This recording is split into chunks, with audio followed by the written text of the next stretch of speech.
அஸ்ஸலாமு அலைக்கும் மக்களே. நான் வந்து வட்டலாப்பம் செய்ய போகிறேன். தேங்காய் ஒரு கப் எடுத்துருக்கிறேன்.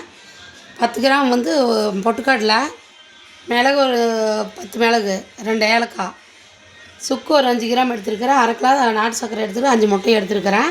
அரைச்சி எடுத்துக்கலாம் இருங்க. தேங்காய் பாலும் பொட்டுக்கடலையும் போட்டு அரைச்சி பால் எடுத்து வச்சுட்டேன்.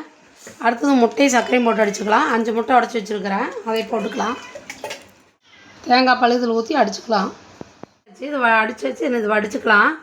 ஆனால் இது வந்து ஏலக்காயும் பொட்டுக்கடலை, சுக்கு, மிளகு இதெல்லாம் போட்டிருக்கிறேன். சாப்பிட்றதுக்கு வந்து நல்லாயிருக்கும். பசும்பால் எடுத்தால் நம்ம பசும்பாலாக எறும்பாலாக எடுத்துகிட்டு சீம்பால் காய்ச்சி சாப்பிட்டு எப்படி இருக்கும், டேஸ்ட்டாக இருக்கும். அந்த மாதிரி நல்லா இருக்குது. அதனால சுக்கு, மிளகு இதெல்லாம் போட்டுருக்கேன். நான் அடுப்பத்தை வச்சாச்சு. அதுக்குள்ளே வந்து ஒரு இந்த கம்பி போட்டுக்கலாம். நம்ம கம்பி போட்டு பால் இதில் வச்சிடலாம். வச்சுட்டு வடிகட்டிக்கலாம். போட்டு பண்ணுறேன் சொல்லுங்க. மூடி போட்டுக்குது. இதனால் மூடி போட்டுக்கலன்னா தண்ணி இது போந்துடும். அதுக்கு மேலே குக்கர் மூடி போட்டு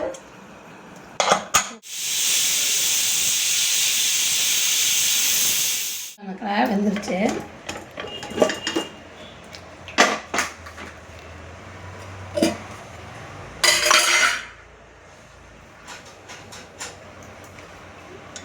அருமகளை இதில் போட்டிருக்கிற சுக்கு, மிளகு இதெல்லாம் போட்டிருக்கிறேன்.